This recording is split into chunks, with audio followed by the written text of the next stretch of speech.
തടവിലും അധികാരികളുടെ മുന്നിലും ചോദ്യം ചെയ്യലിൻ്റെ നടുവിലും ഒരുപക്ഷെ ഇരുൾ അടഞ്ഞ വഴികളിൽ തിരുനാളമാകുവാൻ ഇന്നത്തെ ചിന്ത. ദൈവത്തോടും മനുഷ്യരോടും നിർമ്മലമായ മനസാക്ഷിയോടെ പ്രവർത്തിക്കുവാൻ നമുക്ക് കഴിയുന്നു. ഇന്ന് പ്രഭാതത്തിൽ എന്നെ കേൾക്കുന്ന എല്ലാ പ്രിയപ്പെട്ടവർക്കും സ്നേഹവന്ദനം അറിയിക്കുന്നു. അപ്പോസ്തലപ്രവൃത്തി 24 അധ്യായത്തിൽ പൗലോസ് അപ്പോസ്തലൻ ഇപ്രകാരം പറയുന്നു: അതുകൊണ്ട് ഞാൻ ദൈവത്തോടും മനുഷ്യരോടും കുറ്റമില്ലാത്ത മനസാക്ഷി എല്ലായ്പ്പോഴും ഉണ്ടായിരിക്കാൻ ശ്രമിക്കുന്നു.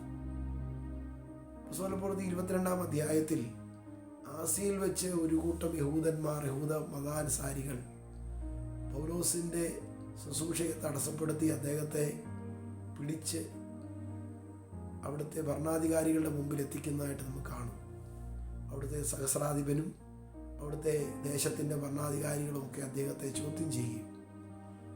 എന്നാൽ സഹസ്രാധിപൻ അദ്ദേഹം ഒരു റോമാ പൗരനാണെന്നും കിലിക്കിയിൽ തർസൂസിൽ ജനിച്ചു വളർന്ന ഒരു യഹൂദ പൗരനാണെന്നും റോമ പൗരത്വമുള്ള ഒരു മനുഷ്യനാണെന്നും ഒക്കെ തിരിച്ചറിഞ്ഞതുകൊണ്ട് ഭയപ്പെട്ട് യഹൂദന്മാരുടെ കയ്യിൽ അദ്ദേഹം ഏൽപ്പിക്കപ്പെടാതെ ആ രാത്രിയിൽ തന്നെ കൈസരിയിലേക്ക് അദ്ദേഹത്തെ സുരക്ഷിതമായി കൊണ്ടുപോകാനുള്ള ഏർപ്പാടുകൾ ചെയ്യുന്നു.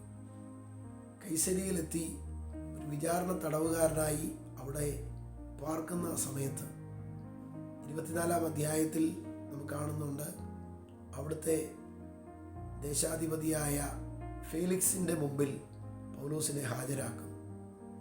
ഫേലിക്സിനോട് തൻ്റെ ജീവിതത്തെ പറ്റിയും യേശു കർത്താവിലൂടെ തനിക്കുണ്ടായ മാറ്റത്തെ പറ്റിയും മാനസാന്തരത്തെ പറ്റിയും ഒക്കെ പ്രസംഗിക്കുന്ന പൗലോസ് പറയുന്ന ഒരു വാക്കാണ് നമ്മൾ പ്രാരംഭത്തിൽ ചിന്തിച്ചത്: ഞാൻ ദൈവത്തോടും മനുഷ്യരോടും കുറ്റമില്ലാത്ത മനസാക്ഷി എപ്പോഴും ഉണ്ടാകുവാൻ ശ്രമിക്കുന്നു.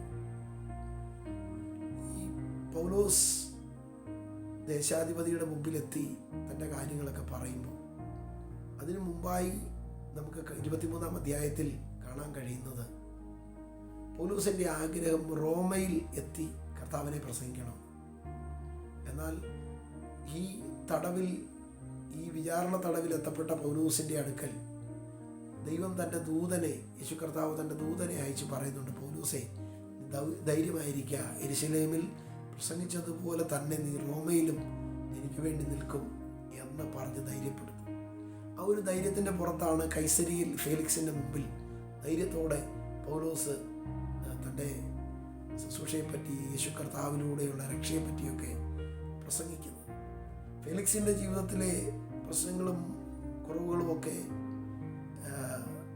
ദൈവാത്മാവിൽ തിരിച്ചറിഞ്ഞ പൗലോസ് ദൈവിക നീതിയെക്കുറിച്ചും ന്യായവിധിയെക്കുറിച്ചും ഒക്കെ പ്രസംഗിക്കുമ്പോൾ ഫേലിക്സ് ഭയപരവശനാകുന്ന സംഭവങ്ങളൊക്കെ നമുക്ക് കാണാൻ കഴിയും. എന്നാൽ അവിടെയൊന്നും ഭയപ്പെടാതെ ധൈര്യപൂർവ്വം യേശുവിനെ പ്രസംഗിക്കുന്ന പൗലോസ് അപ്പോസ്തലനെയാണ് നമുക്ക് കാണാൻ കഴിയുന്നത്. അദ്ദേഹം പറയുകയാണ്: കർത്താവ് എന്നെ ആ ശുശ്രൂഷയ്ക്കായിട്ട് വിളിച്ചെങ്കിൽ ഞാൻ ദൈവത്തോട് ഒരിക്കലും നീതിക്ക് നിരക്കാത്തതൊന്നും ചെയ്യാറില്ല. മനുഷ്യരോടും എപ്പോഴും കുറ്റമില്ലാത്ത മനസാക്ഷി പുലർത്തുവാൻ ഞാൻ ആഗ്രഹിക്കുന്നു. തടവിലും അധികാരികളുടെ മുന്നിലും ചോദ്യം ചെയ്യലിൻ്റെ നടുവിലും ഒരുപക്ഷെ മരണശിക്ഷ വരെ ലഭിക്കാവുന്ന സാഹചര്യത്തിനുള്ളിലുമായിരുന്നിട്ടും തൻ്റെ വിശ്വാസം ത്യജിക്കാതെ, തൻ്റെ വിശ്വാസത്തിൽ വെള്ളം ചേർക്കാതെ, തൻ്റെ ഏൽപ്പിക്കപ്പെട്ട ഉത്തരവാദിത്വത്തിൽ നിലനിന്നുകൊണ്ട്, മാത്രമല്ല ദൈവിക നീതിയിലും നിർമ്മലതയിലും ജീവിതം മുന്നോട്ട് നയിക്കുവാൻ ആഗ്രഹിക്കുന്ന പൗലോസ് അപ്പോസ്തലനെ നമുക്ക് കാണാൻ കഴിയും. ഇന്ന് പ്രഭാതത്തിനെ കേൾക്കുന്നവരെ, നമ്മുടെ ജീവിതം ഏത് പ്രതിസന്ധികളുടെ നടുവിലും നീതിയുക്തമായ ദൈവവചനാനുസരണമായ കർത്താവിനുള്ള ഭക്തിയിൽ മുറുകെ പിടിച്ചുകൊണ്ട് ഉത്തമ സാക്ഷികളായി ജീവിപ്പാൻ ദൈവം നമ്മെ ഒരുക്കട്ടെ.